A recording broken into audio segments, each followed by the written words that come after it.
क़याम पाकिस्तान से कई बरस कबल मोहम्मद अली जिन्ना तिपदिक या टीबी की मुहलिक बीमारी का शिकार हो चुके थे, जिसके बायस इनके फेफड़ों पर धब्बे आ गए थे। लेकिन इन्होंने इस बात को सीगा राज में रखा, क्योंकि कांग्रेसी रहनुमाओं और लॉर्ड माउंटबेटन को अगर इसका इल्म हो जाता तो शायद वो तकसीम हिंद से बचने और पाकिस्तान का क़याम अमल में आने से रोकने के लिए कायदे आज़म की मौत का इंतज़ार करते। कायदे आज़म मोहम्मद अली जिन्ना के सवाने निगारों के मुताबिक सन 1930 से जिन्ना तिपदिक का शिकार चले आ रहे थे, और ये बात सिर्फ इनकी बहन और इनके ज़ाती मुआलिज डॉक्टर इलाही बख्श को मालूम थी। कहा जाता है कि जिन्ना ने अपनी बीमारी को छुपाया क्योंकि ये इन्हें और क़याम पाकिस्तान की तहरीक को सियासी तौर पर नुकसान पहुंचा सकती थी।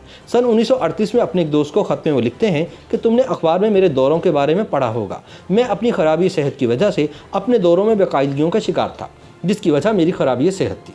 मोहतरमा फातिमा जिन्ना अपनी किताब माय ब्रदर में लिखती हैं कि जिन्ना अपनी कामयाबियों के दौर में भी सख्त बीमार थे। वो जुनून की हद तक पाकिस्तान को सहारा देने के लिए दिन रात काम करते थे, और जाहिर सी बात है कि इन्होंने अपनी सेहत को मुकम्मल तौर पर नज़रअंदाज कर दिया था। जिन्ना अपने मेज़ पर अपने पसंदीदा सिगरेट और क्यूबा का सिगार हमेशा रखते थे, और अपनी ज़िंदगी के आखिरी वर्षों में इन्होंने सिगरेट नोशी बहुत ज़्यादा कर दी थी। गवर्नमेंट हाउस कराची के प्राइवेट हिस्से में वो आराम के लंबे वक्फे लेने लगे थे, और फातिमा जिन्ना और ज़ाती अमले को ही इनके करीब रहने की इजाज़त थी। जून सन 1948 में वो और फातिमा जिन्ना बेहतर आबो हवा के लिए कोयटा रवाना हुए, जहाँ की हवा कराची के मुकाबिल सर्द थी। लेकिन वहाँ भी जिन्ना ने मुकम्मल आराम न किया, बल्कि वापस कराची आने तक मुख्तलिफ सरकारी तकरीबात में शिरकत करते रहे। 6 जुलाई सन 1948 को जिन्ना वापस कोयटा रवाना हुए, और डॉक्टरों के मशवरे पर मजीद बुलंद सयाहती मुकाम ज़ियारत मुंतकिल हो गए। इस दौरान जिन्ना का तिब्बी मुआयना किया गया, और इनकी सेहत की नज़ाकत को देखते हुए बेहतरीन डॉक्टरों को इनके इलाज के लिए बुलवा लिया गया। इनके मुख्तलिफ टेस्ट हुए, जिन्होंने टीबी की मौजूदगी और फेफड़ों के सरतान का बताया। जब कायदे आज़म के ज़ाती मुआलिज डॉक्टर इलाही बख्श ने कायद को बताया कि वो फेफड़ों के मर्ज़ में मुब्तला हैं,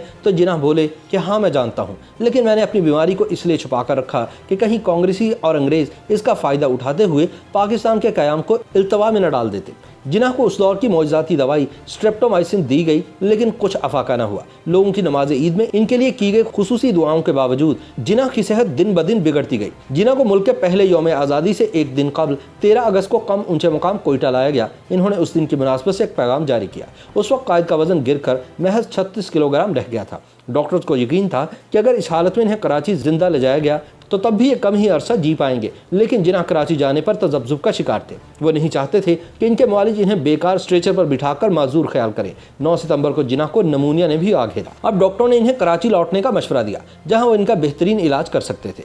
कायदे आज़म मोहम्मद अली जिन्ना 11 सितंबर को कराची रवाना हुए। इनके ज़ाती मुआलिज डॉक्टर इलाही बख्श का अंदाज़ा है कि जिन्ना की कराची जाने की रजामंदी इन्हें अपनी ज़िंदगी से मायूस होने की वजह से थी। जब तैयारे ने कराची लैंडिंग की तो फ़ौरन जिन्ना को एक एम्बुलेंस में लिटा दिया गया, लेकिन बदकिस्मती कि एम्बुलेंस आधे रास्ते में ख़राब हो गई। जिन्ना और इनके रफ़ाका 2 घंटे सड़क पर मुतबादिल एम्बुलेंस का इंतज़ार करते रहे। इन्हें कार में बिठाया नहीं जा सकता था, क्योंकि सीधे बैठने के काबिल न थे।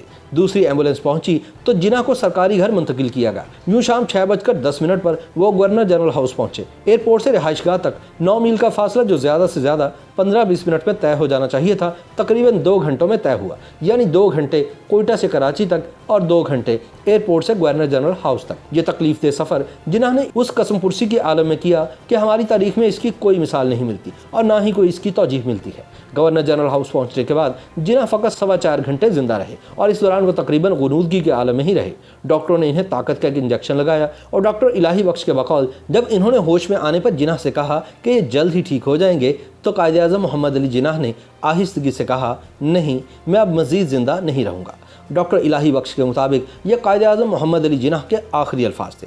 डॉक्टर रियाज अली शाह ने लिखा कि जिन्ना के आखिरी अल्फाज थे अल्लाह पाकिस्तान, जबकि फातिमा जिन्ना माय ब्रदर में लिखती हैं कि उनके भाई जिन्ना ने 2 घंटे की पुरसकून और बेखलल नींद के बाद अपनी आंखें खोली, सर और आंखों से मुझे अपने करीब बुलाया और मेरे साथ बात करने की आखिरी कोशिश की। इनके लबों से सरगोशी के आलम में निकला, फाती खुदा हाफिज़, ला इलाहा इल्लल्लाह मुहम्मदुर रसूलुल्लाह। फिर इनका सर दाएं जानिब को आहिस्तगी से ढलक गया और इनकी आंखें बंद हो गई। यूँ 11 सितंबर सन 1948 को पाकिस्तान बनने के सिर्फ 1 बरस बाद कायदे आज़म मोहम्मद अली जिन्ना इंतकाल फरमा गए। पाकिस्तान एट द हेल्म नामी किताब लिखने वाले भारतीय मुसन्निफ तिलक देवेश्वर बताते हैं कि जिन्ना के एक ज़ाती मुआलिज डॉक्टर पटेल बहुत ही पेशावर डॉक्टर थे, लिहाजा क़याम पाकिस्तान से कबल उन्होंने किसी को जिन्ना की बीमारी की खबर नहीं होने दी।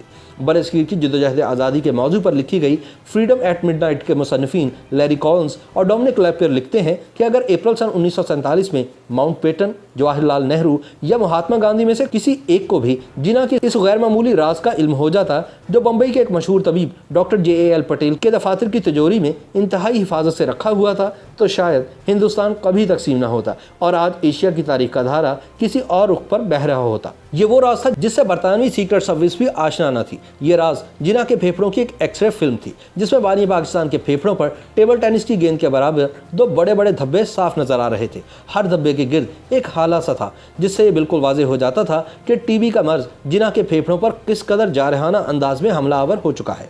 डॉक्टर पटेल ने जिन्ना की दरख्वास्त पर इन एक्सरेज के बारे में कभी किसी को कुछ नहीं बताया, ताहम उन्होंने जिन्ना को इलाज और सेहतयाबी के लिए ये मशवरा ज़रूर दिया कि इनका इलाज सिर्फ और सिर्फ आराम में मुज़मिर है। मगर बानी पाकिस्तान के पास आराम का वक्त कहाँ था। उनके पास वक्त कम और काम बहुत ज़्यादा था और वो बाकायदा इलाज का अहतमाम कभी ना कर सके। वो इतनी आहनी हिम्मत के मालिक थे कि इन्होंने अपने मर्ज़ के बारे में अपनी अजीज़ तरीन बहन को भी आगाह नहीं किया। हत्ता कि इन्होंने डॉक्टर इलाही बख्श को भी अपने इस राज से उस वक्त आगाह किया जब वो खुद यही तशखीस कर चुके थे। माउंटबेटन ने खासे तवील अरसे बाद लैरी कॉलिंस और डोमिनिक लैपियर को एक इंटरव्यू में बताया कि सारी ताकत जिन्ना के हाथ में थी। अगर किसी ने मुझे बताया होता कि वो बहुत कम अरसे में ही फौत हो जाएंगे तो मैं हिंदुस्तान को कभी तकसीम न होने देता। ये वाहिद सूरत थी कि हिंदुस्तान मुत्तहदा सूरत में बरकरार रहता।